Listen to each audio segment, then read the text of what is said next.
Antes de empezar, un agradecimiento a los dragones del vacío y señores del Imperio Infinito. Gracias a ellos puedo seguir trayendo estas historias casi a diario.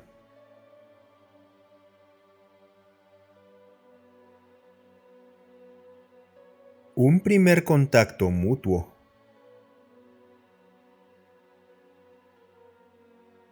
Tanto la Tierra como Vastur Prime eran desconocidas para el resto de la comunidad galáctica en general.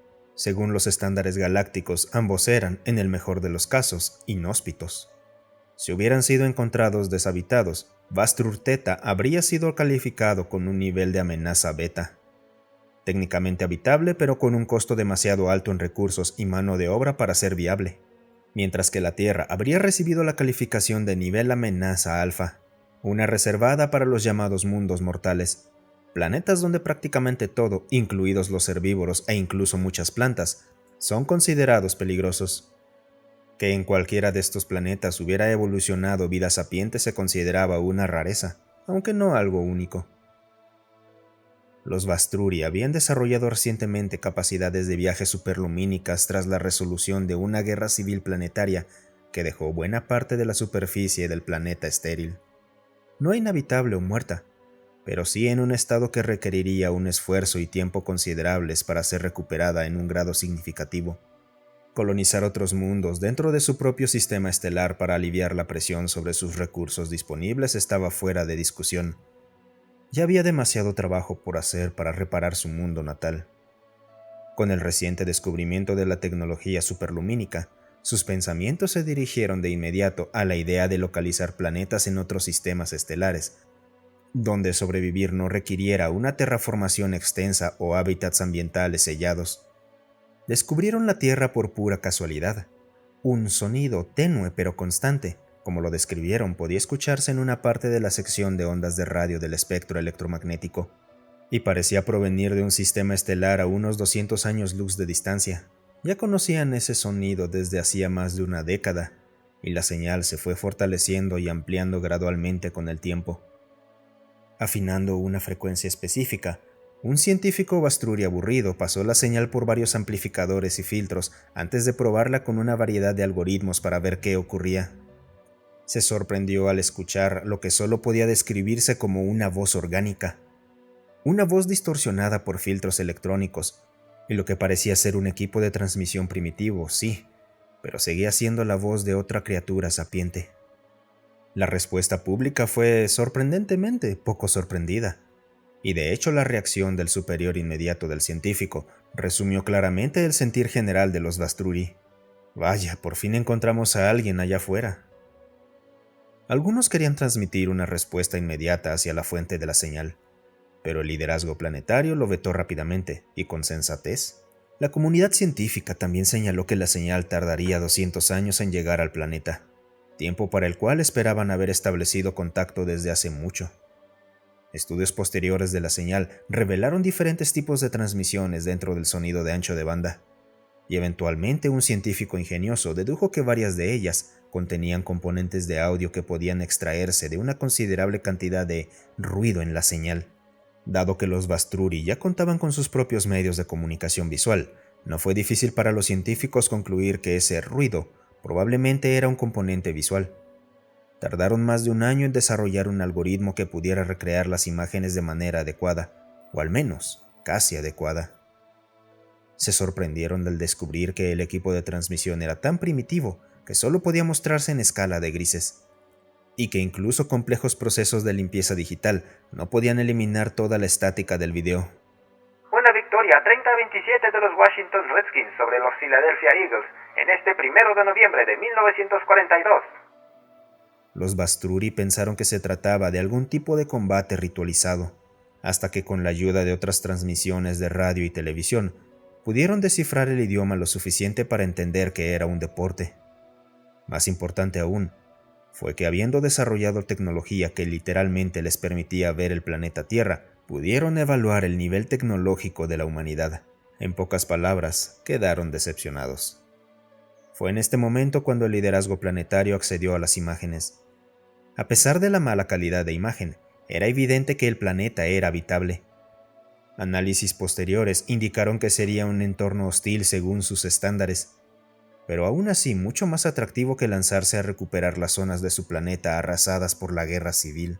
Ese planeta, la Tierra como lo llamaban sus habitantes, ya contaba con una población e infraestructura, y el nivel tecnológico mostrado lo convertía en un blanco fácil de sometimiento.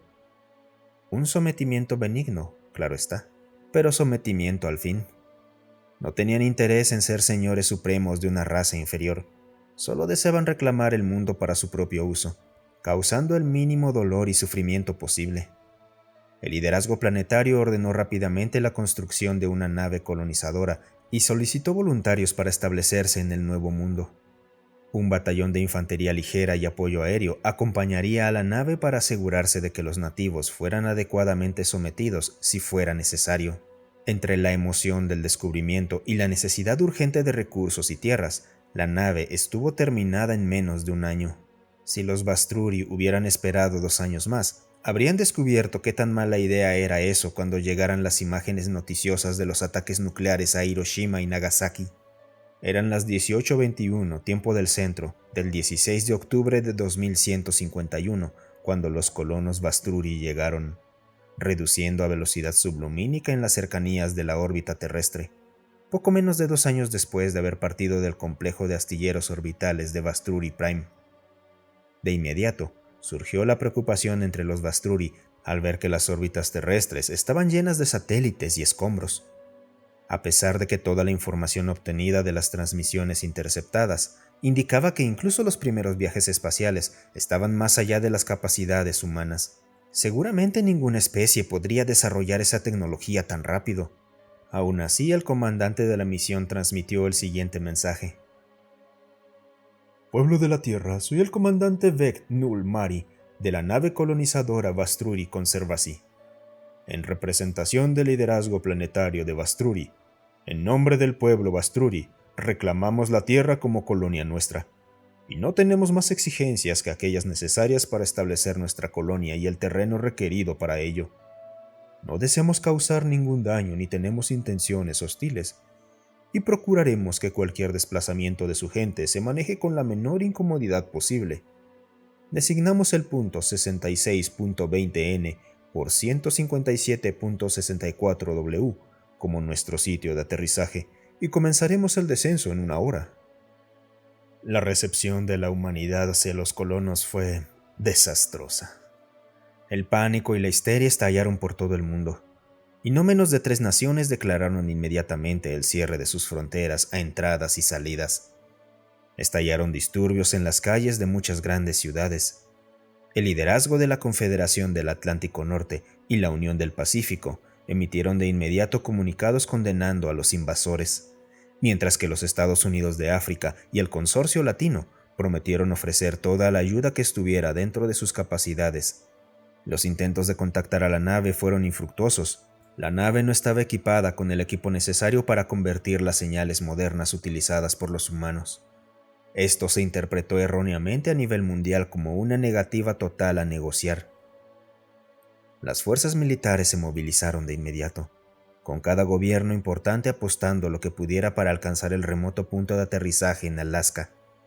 Los Vastruri, incapaces de percibir la mayoría del alboroto en la Tierra debido a que nunca habían encontrado tecnología humana moderna, estaban desconcertados por lo que consideraban un silencio radial de los nativos.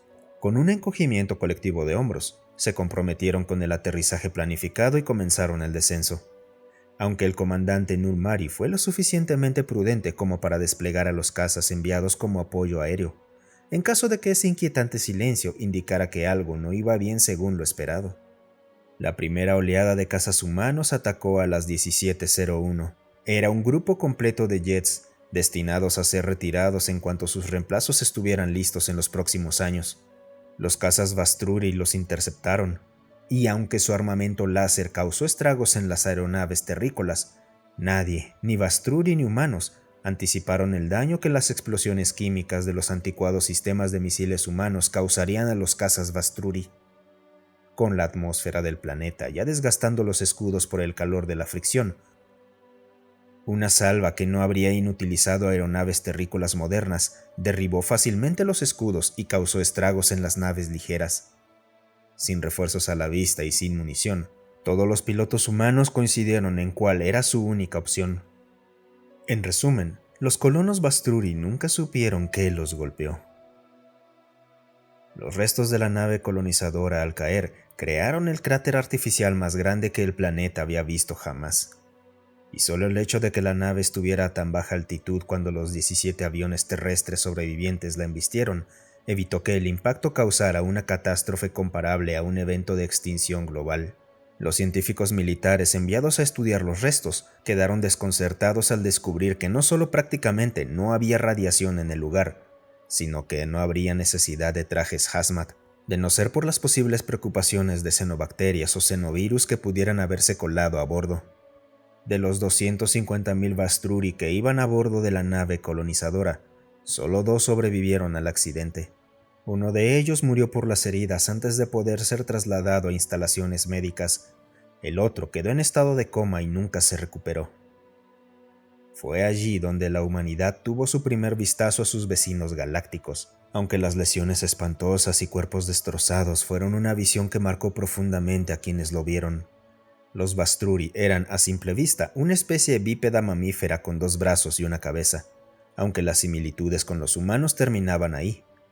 Su piel era casi negra como el carbón, cubierta por una fina capa de pelusa aterciopelada.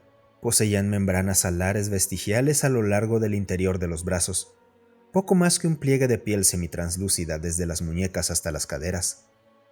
Una cola corta y plana que sobresalía de la parte trasera de sus caderas. Si bien la mayoría de eso podía ocultarse fácilmente para pasar por humano, había 3 cosas que los distinguían claramente como una raza alienígena. Sus manos tenían un dedo menos, sus orejas eran puntiagudas y estaban situadas más arriba en la cabeza, y su hocico era corto y afilado. Quienes los vieron por primera vez los describieron como: «Es casi como si fuéramos nosotros, si hubiéramos evolucionado de murciélagos en lugar de simios». Los científicos que investigaron los restos y la tecnología que pudo rescatarse de los cazas derribados quedaron maravillados con lo que encontraron. La fuente de energía parecía estar basada en almacenamiento cristalino de luz a escala que consideraban imposible, con intrincados mecanismos de enfoque para generar energía y algo similar a fibra óptica para controlar sus sistemas informáticos. Los sistemas de arma eran de todos tipo láser, con una potencia que ni los diseños humanos más avanzados y experimentales podían igualar. Sin embargo, las 2 cosas que realmente captaron la atención de la comunidad científica fueron el escudo deflector y la tecnología de viaje más rápido que la luz.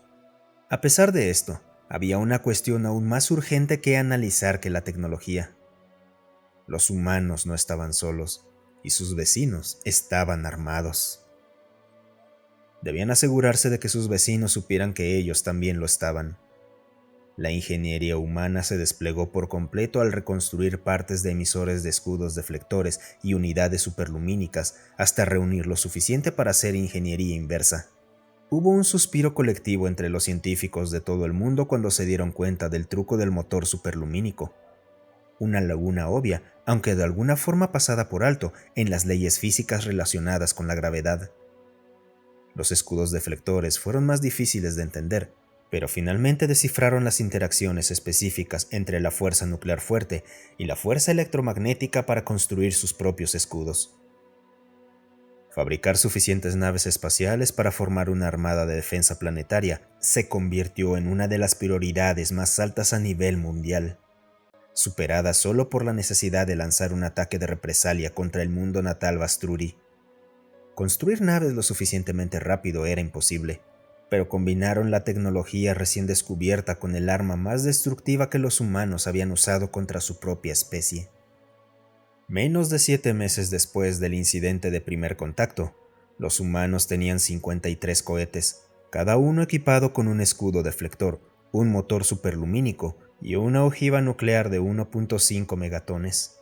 Con coordenadas extraídas minuciosamente de los restos de las computadoras Bastruri, el liderazgo conjunto de la Confederación del Atlántico Norte y la Unión del Pacífico ejecutó los códigos de lanzamiento de los 53 cohetes. Sorprendentemente, hubo una gran protesta por parte de la población mundial, que consideraba esto una represalia excesiva, algo al borde del genocidio. pero los líderes militares y científicos de la Operación Timbre explicaron el motivo del exceso. Se esperaba una gran cantidad de pérdidas debido a fallas técnicas durante el viaje. Después de todo, era una tecnología prácticamente sin probar, incluso asumiendo que la mitad de los misiles llegara a su destino, lo cual consideraban optimista. Probablemente habría suficiente tiempo para que las defensas Vastruri interceptaran y destruyeran la mayoría. La Operación Timbre se consideraría un éxito si siquiera una bomba nuclear lograba detonar en el lugar previsto. 5 años después del incidente de primer contacto, una sola nave Vastruri desarmada descendió a velocidad sublumínica cerca de la órbita de Marte. Transmitió hacia la Tierra que estaban preparados para ofrecer su rendición incondicional. La humanidad quedó más que atónita ante este giro de los acontecimientos. Una conferencia de 7 minutos entre los líderes de los principales gobiernos involucrados resultó en la decisión de dejar que la Confederación del Atlántico Norte liderara las negociaciones, ya que el evento original había ocurrido en su territorio. Tras cierta confusión por la falta de respuesta, se dieron cuenta de que probablemente el equipo de comunicación que estaban usando era demasiado avanzado para que la nave Vastruri siquiera lo reconociera como tal. Los delegados quedaron profundamente afectados al darse cuenta de que 250.000 de Vastruri podría no haber muerto si no fuera por esa omisión. Una vez que reconfiguraron adecuadamente el transmisor y recibieron confirmación de que la nave estaba recibiendo la señal, la CAN indicó las mismas coordenadas de aterrizaje que usó la nave colonizadora original, a lo que la emisaria Vastruri accedió sin saber su significado, y fijaron la reunión para un día después de la transmisión. A la emisaria se le garantizó que la CAN se encargaría completamente de la seguridad del lugar y que no habría hostilidades durante la reunión, además de permitirle llevar una escolta personal. La emisaria se sorprendió por el gesto, pero consideró que no estaba en posición de negarse, y así lo expresó antes de terminar la transmisión. La reunión no se llevó a cabo sin incidentes. El destacamento de seguridad tuvo que contener a una turba de manifestantes enardecidos que rodeaban el monumento al primer contacto, un homenaje a los pilotos que dieron su vida para detener la invasión alienígena. La nave Vastruri aterrizó cerca. La emisaria descendió, vestida con una túnica blanca que parecía más colocada encima de ella que envuelta alrededor de su cuerpo. La acompañaban 2 guardias, armados solo con pistolas láser ligeras y usando trajes de una sola pieza, abiertos de cadera a axila para permitir el libre movimiento de sus membranas alares. La cacofonía proveniente de la multitud era indescriptible, mientras lanzaban insultos y maldiciones a los alienígenas, pero fuera del estado de alerta de la escolta personal, no hubo señal alguna de amenaza por parte del grupo Vastruri. Los manifestantes fueron desplazados por la fuerza por las fuerzas de seguridad, para sorpresa de los Vastruri, que no se habían dado cuenta de cuán serio hablaba la CAN cuando dijo que garantizaría su seguridad, permitiendo así escoltar a la emisaria y a sus guardias hasta el interior del monumento. Los delegados terrícolas quedaron horrorizados al enterarse del resultado de la Operación Timbre. De los 53 misiles lanzados, 47 habían llegado a Vastrur Prime, el doble de lo previsto. Si bien los Vastruri tuvieron tiempo de activar sus defensas, su armamento láser era singularmente ineficaz para penetrar los escudos diseñados para resistir precisamente ese tipo de armas. En desesperación, sus propios pilotos salieron para interceptar físicamente los misiles, estrellándose contra ellos, mientras la red de satélites y las defensas terrestres lograban derribar solo 6 misiles antes de eso. 17 ojivas nucleares alcanzaron la superficie, y fue un milagro que solo 14 de ellas detonaran. 4 explotaron sobre terreno ya desolado, 5 más sobre océanos, pero las demás lo hicieron sobre regiones pobladas, una de ellos a menos de 600 kilómetros del cuartel general del liderazgo planetario. En total, el número de muertos fue de cientos de millones, ya fuera por las explosiones inmediatas o por sus consecuencias radioactivas, y las estimaciones sobre el daño ambiental superaban toda la capacidad de cálculo. Visiblemente conmocionado, el embajador de la Confederación del Atlántico Norte preguntó lo último que la embajadora Vastruri podía haber esperado: ¿qué podemos hacer para ayudar? Antes de que terminara la reunión, la Confederación del Atlántico Norte, la Unión del Pacífico, el Consorcio Latino y los Estados Unidos Africanos ya habían prometido su ayuda en la medida que fuera necesaria. A los Bastruri se les otorgó una colonia en la Tierra, unos 500 kilómetros cuadrados, centrada en el monumento al primer contacto, con muy pocas condiciones impuestas. El marco de un tratado de paz que se conocería como los Acuerdos Bastruri fue redactado en el momento, con uno de sus puntos clave siendo una prohibición absoluta del uso de armas nucleares contra cualquier especie sapiente. La emisaria, abrumada, lejos de ser tratada como una enemiga vencida o un criminal de guerra, recibió concesión tras concesión por el daño infligido a Vastur Prime, todo sin haberlo solicitado. Fue un grupo muy solemne el que abandonó el monumento. El embajador de la CAN, queriendo asegurarse de que el gesto fuera visto públicamente, le ofreció la mano. Familiarizada con el gesto por transmisiones interceptadas, la emisaria la tomó y la estrechó con gravedad. Fue durante ese apretón de mano ceremonial cuando alguien entre la multitud sacó un arma. Nunca llegó a levantarla siquiera. Bastó con que alguien gritara «¡Arma!» para que los guardias personales Bastruri entraran en acción. Uno se abalanzó sobre la emisaria y el embajador, protegiéndolos con su propio cuerpo, pero no fue necesario.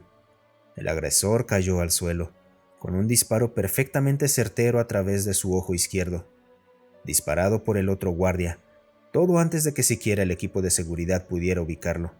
Luego de ese intento de asesinato, las fuerzas de seguridad dispersaron a la multitud. Cuando el embajador, aún sacudido por el momento, comentó que fue un disparo excelente, el guardia esbozó una sonrisa tenue. Tenía que serlo. Estaba apuntándote a ti. Muchas gracias por escucharme. Si te gustó el video, considera darle un me gusta y dejar un comentario para alimentar al algoritmo.